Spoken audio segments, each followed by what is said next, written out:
Feto پہ پوری حکومت نے کام کیا، حماد اظہر بھی ادھر ہیں، لیکن پی ٹی آئی نے کام نہیں کیا، بادشاہ نے سب سے اچھا کام کیا۔ آئی ایم دا لا، قانون میں ہی ہوں۔ فرینچ ریولوشن جب آیا تھا تو اس وقت ایک تھاٹ تھا کنگ لوئی کا، میں ریاست ہوں، میں بادشاہ ہوں، میں قانون ہوں۔ اور یہی چیز ہم نے دیکھی کہ جب media narratives P T I کے خلاف بن رہے تھے، ابھی حال ہی میں آپ اگر آئی ایم دا کنگ کا دیکھ لیں، the king can do no wrong. King ہمیشہ، جو بادشاہ ہے وہ ہمیشہ اچھی چیزیں ہی کرتا ہے۔ فیٹو پہ پوری حکومت نے کام کیا، حماد اظہر بھی ادھر ہیں، لیکن پی ٹی آئی نے کام نہیں کیا، بادشاہ نے سب سے اچھا کام کیا۔ آئی ایم دا لا، قانون میں ہی ہوں۔ پولیٹیکلی آئسولیٹ کرو پی ٹی آئی کو۔ آج پی ٹی آئی واقعی پولیٹیکلی آئسولیٹڈ ہے۔ کون سی سیاسی جماعت ہے جو پی ٹی آئی کے ساتھ اتحاد میں کھڑی ہے؟ سب ایک طرف ہو گئے، لیکن ایک اسٹرینتھ گین ہوئی اس میں۔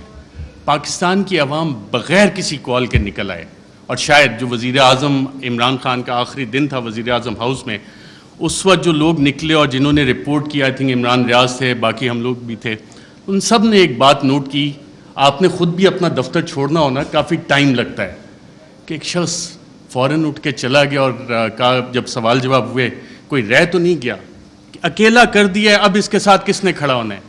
پاکستان کی عوام کھڑی ہوئی۔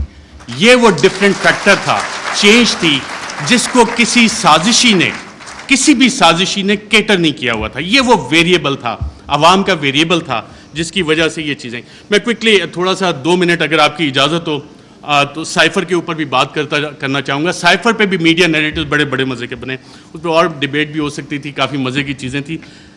پہلا کیا بنا جی؟ پہلی میڈیا نے رپورٹ کرنا شروع کیا اور باقاعدہ یہ بتایا گیا کہ جی سائفر تو ایگزسٹ ہی نہیں کرتا، سائفر نام کی تو کوئی بلا ہی نہیں ہے۔ پھر دوسری چیزیں، میڈیا کی یہ سٹوریز آئیں اور ریکارڈ کے اوپر موجود ہیں، پرنٹ کیے ہیں، ٹی وی پروگرامز ہیں، کہ سائفر تو یہ ایزمپشنز پہ بیسڈ ہے، وہ ایزمپشنز ہیں ہمارے ایمبیسڈر کی یا کس کی۔ پھر یہ بھی کہانیاں میڈیا میں آئیں کہ جی یہ تو فارن آفس میں خود ہی پی ٹی آئی والوں نے بیٹھ کے بنا لیا ہے، یہ تو شاہ محمود قریشی نے خود ہی بیٹھ کے بنا لیا ہے۔ پھر جب وہ بھی ساری چیزیں، کیونکہ سائفر ایگزسٹ کرتا تھا، سائفر موجود تھا، پھر کہا گیا جی کانسپریسی کا ایویڈنس کوئی نہیں ہے۔ اچھا، پھر عمران خان بطور وزیر اعظم بھی میرا خیال وہ کرکٹ کھیل رہے تھے، اور جب انہوں نے کہا تھا کہ مینٹلی میں اسٹرانگ ہوں، تو بہت سے لوگوں نے انڈر ایسٹیمیٹ کیا۔ انہوں نے کابینہ کی بھی کمیٹی بلائی، کابینہ کی اسپیشل کمیٹی غالباً 30 مارچ کو ہوئی۔ 30 مارچ کو میں نے سابق وفاقی وزراء سے پوچھا، وہاں کانسپریسی کی بات بھی ہوئی، کانسپریسی کا ذکر بھی اس میں ہوا، اور پھر 31 کو نیشنل سیکیورٹی کمیٹی بھی انہوں نے بلا لی، اور اس کا بھی مور اس پہ لگ گئی کہ بلیٹنٹ انٹرفیرنس۔ اور اس کے آخری پیراگراف میں ایک لفظ لکھا ہوا ہے کہ جو 31 کو نیشنل سیکیورٹی کمیٹی کی میٹنگ ہوئی، اس نے 30 مارچ کے جو منٹس اسپیشل کیبنٹ کے ہیں ان کو ریٹیفائی کیا۔ اب 30 مارچ کو آپ سب وفاقی وزراء جو اس میں بیٹھے تھے، اس وقت کے وزیر اعظم اس میں بیٹھے تھے، ان سب نے کانسپریسی اور سازش کا لفظ اس میٹنگ میں ذکر کیا۔ یہ میرے ذرائع نے مجھے بتایا ہے، آپ سبھی یہاں پہ بیٹھے ہیں، اگر کسی نے کانٹراڈکٹ کرنا ہے تو سابق وزیر اعظم خود بیٹھے ہیں، وہ کر سکتے ہیں کہ 30 مارچ کو جو اسپیشل کیبنٹ میٹنگ تھی اس میں سازش کا ذکر ہے، بالکل سازش کا میں ایز اے جرنلسٹ کلیم کر رہا ہوں۔ پھر یہ کہا گیا کہ جی وہ انٹیلیجنس ہم نے خود ہی کر لی، اور انٹیلیجنس کی بیسس پہ آبویسلی اس پہ سوال اٹھے کہ انٹیلیجنس، ہمارے انٹیلیجنس کے ادارے بہت اچھا کام کرتے ہیں، دہشت گردی کے خلاف بہت اچھا کرتے ہیں، پاکستان کی سیکیورٹی کے لیے بہت اچھا کام کرتے ہیں، لیکن مسئلہ یہاں پہ آتا ہے کہ جب انہیں ڈریگ کیا جائے سیاسی معاملات میں، اور یہ کہا جائے کہ جی انویسٹیگیشنز ہوئیں، کون سی انویسٹیگیشنز، یہ سوال ہوا ہے۔ اب رجیم چینج میں انٹیلیجنس کا ایک بنیادی کردار ہوتا ہے، انٹیلیجنس انفارمیشن کا بنیادی کردار ہوتا ہے۔ اگر آپ اگلی سلائڈ کریں ذرا، colon Powell, U S secretary of state, you N security council میں انٹیلیجنس انفارمیشن کی بیس پہ انہوں نے کہا جی یہاں پہ یہ والے ویپنز عراق میں موجود ہیں، یہ کیمیکل ویپنز ہیں، یہ نیوکلیئر ویپنز وہاں پہ وہ بنا رہے ہیں۔ عراق وار ختم ہو گئی، عراق تباہ ہو گیا۔ یہ اس انٹیلیجنس انفارمیشن کی اوقات تھی، ویلیو تھی، جو آج تک نہیں ملی۔ میں ایک اور آپ کو افغانستان سے ریلیٹڈ انٹیلیجنس انفارمیشن دیتا ہوں، انٹیلیجنس ڈس انفارمیشن، کہ اسامہ بن لادن کے پاس نیوکلیئر ویپنز ہیں، اور اسامہ بن لادن کے پاس نیوکلیئر ویپنز، اگر آپ یہ سٹوری دیکھیں تو یہ جسٹیفائی کرنے کے لیے تھی کہ جی افغانستان میں امریکہ نے حملہ کرنا ہے، اور اس وقت آپ تمام امریکی اخبارات اٹھا لیں، ورلڈ ایکسکلوسیو ڈان نے بھی فرنٹ پیج پہ چھاپا کہ جی ایک ایکسکلوسیو انٹرویو ہوا ہے، اسامہ بن لادن کے پاس نیوکلیئر ویپنز ہیں۔ وہ نیوکلیئر ویپنز آج تک نہیں نکلے۔ تو یہ ہوتی ہے انٹیلیجنس انفارمیشن.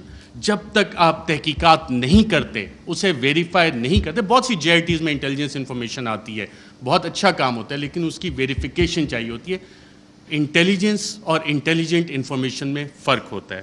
اس کے علاوہ بہت ساری چیزیں ہیں. پروپیگنڈا پہ اگر ہم جائیں, ڈی کلاسیفائڈ ڈاکومنٹس بہت سارے آ گئے ہیں, چلی کے حوالے سے, ایران کے حوالے سے, کیونکہ ٹائم میرے پاس کم ہے, میں نے کہا یہ والے لارجر ایشوز آپ کے سامنے رکھوں.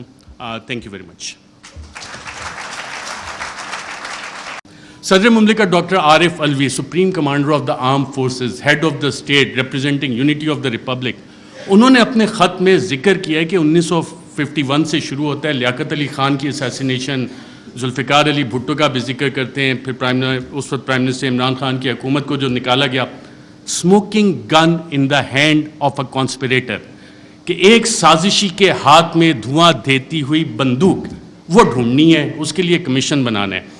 تو انڈیویجولس کو ہم سائڈ پہ رکھ دیتے ہیں, ہم اس میں ایک لارجر پیٹرن آئیڈینٹیفائی کرنے کی کوشش کرتے ہیں کہ پاکستان میں اگر ہم یو ایس لینس کے ذریعے دیکھیں, کیونکہ پاکستان کی فارن ریلیشنز جو ہیں ہم لوگ موسٹلی یو ایس بلاک میں رہیں, تو اس میں ہم یو ایس لینس سے اگر اس سارے مسئلے کو دیکھیں, پاکستان کی 75 سالہ تاریخ کو, کہ کب کب کیسے کیسے گیا, میں لارجر اس میں براڈ فریم ورک میں آپ کو بتاتا ہوں.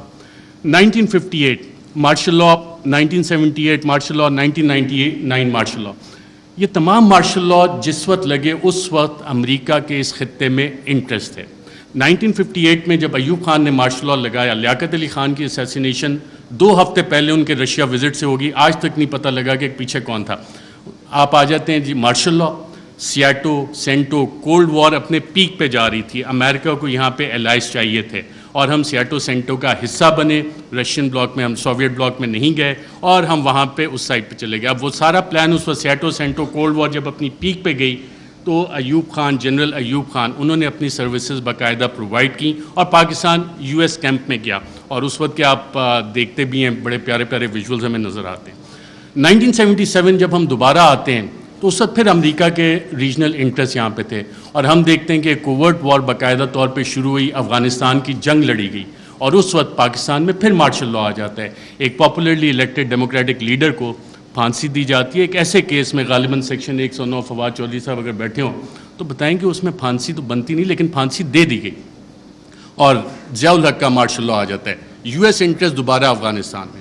99 میں جب ہم آتے ہیں دوبارہ, تو ایک نئی جنگ ہمیں چاہیے, اس کے لیے نیو کانس کے پلان آلریڈی بن چکے تھے, آلریڈی تھا کہ کدھر عراق میں جنگ ہونی ہے, لیبیا میں ہونی ہے, سیریا میں ہو رہی ہے, ایران, پاکستان بھی اس کا حصہ تھا, لیکن پاکستان, جیسے بلڈ بارڈرز کا ڈاکٹر شیری مظاہر نے بتایا, Pakistan for various reasons and one of the main factors being a nuclear power, تھوڑا سا بچ گئے. جو وار اگینسٹ ٹیرر ہماری شروع ہوئی, دہشت گردی کے خلاف جنگ, جو ٹی ٹی پی کا سارا انفیوز کیا گیا, وہ سارا اسی کا ایک حصہ تھا کہ یہاں پہ یہ ساری کارروائیاں پاکستان میں ہونی ہیں, اور ہم اس ٹریپ میں باقاعدہ طور پہ واک ان کیے.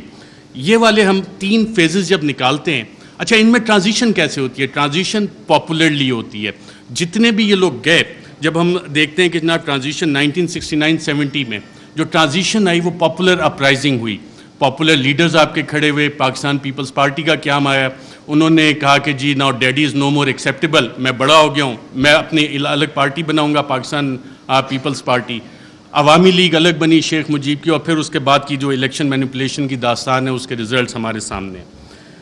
1988 محترمہ بے نظیر بھٹو آتی ہیں واپس, ایک پاپولر اپرائزنگ ہے. لاہور کے جو جلسے ہیں جن کی مثال دی جاتی تھی, جو کہ اب پاکستان تحریک انصاف نے جتنے بڑے بڑے جلسے کیے ہیں اسے اوور ویلم کر لیا, لیکن وہ مثال دی جاتی تھی کہ پاپولر اپرائزنگ ہوئی, اور پھر وہاں پہ جو بھی جو طیارہ جب پھٹا تھا جنرل ضیاء الحق کا, تو آپ کی ایک ڈیموکریٹک ٹرانزیشن آئی. اور یہ وہ فیز ہے جب آپ دوبارہ دیکھتے ہیں کہ ایک ٹرانزیشن ہو رہی ہے, دوبارہ آپ جنگ سے نکل رہے ہیں, حالات سٹیبل ہو رہے ہیں, افغانستان آپ نے فتح کر لیا ہے, سوویٹس کو وہاں سے بھگا دیا ہے, سو جنرل ضیاء کا کام ختم ہو گیا, سو پاکستان میں آپ ٹرانزیشن تھوڑے عرصے کے لیے چلو جی جمہوریت انہیں کھیلنے دیتے ہیں. پھر آ جاتا ہے 1999 اور 2007-8 general Musharraf, war against terror, اور اس کے بعد جب ان کی یوٹیلیٹی ختم ہوتی ہے, ہم نے دیکھا ایک پاپولر اپرائزنگ ہوتی ہے اور انہیں جانا پڑتا ہے. ہم لائرز موومنٹ بھی دیکھتے ہیں, ساری چیزیں. لیکن اس سارے عرصے میں جو ڈیموکریٹک ٹرانزیشن ہماری ہوئی ہے, اس میں کیا واقعی حقیقی جمہوریت ہماری قائم ہو سکی کیا, یا کہ ہمیشہ ہمیں ایک ہائبرڈ قسم کی جمہوریت جو ہے وہ ملی ہے؟ اور ہائبرڈ جمہوریت بنتی کیسے ہے؟ ہمیشہ ایک کنگز پارٹی ہوتی ہے. جب آپ پاکستان کی تاریخ اٹھا کے دیکھتے ہیں تو جو مین آن ہارس بیک ہیں، گھوڑے جو لوگ رائڈ کرتے ہیں، ہارس رائڈنگ کرتے ہیں، وہ اچھے گھوڑے رکھنے کا شوق بھی رکھتے ہیں، تو وہ چیز ہوتی ہے. لیکن اس ساری چیز میں ایک ٹائم فریم بڑا ڈفرینٹ آ رہا ہے پاکستان کی تاریخ میں، وہ آ رہا ہے 2018 سے 2022 کا. اس دوران میں اتھارٹیرین کنسالیڈیشن بھی ہوتی رہی. اتھارٹیرین کنسالیڈیشن اس طرح کے جو پرانے ایسٹس تھے جن پہ کرپشن کے مقدمات تھے ان کو بھی بچایا جا رہا تھا. دوسری طرف ایک حکومت کوشش کر رہی تھی کہ جی ہم نے ڈیموکریٹک کنسالیڈیشن کرنی ہے، اس کو روکا بھی جا رہا تھا. اور اکاؤنٹیبلٹی اس کی بہت بڑی مثال ہے. اور اگر کسی نے اس کا ایک ٹائم فریم نکالنا ہے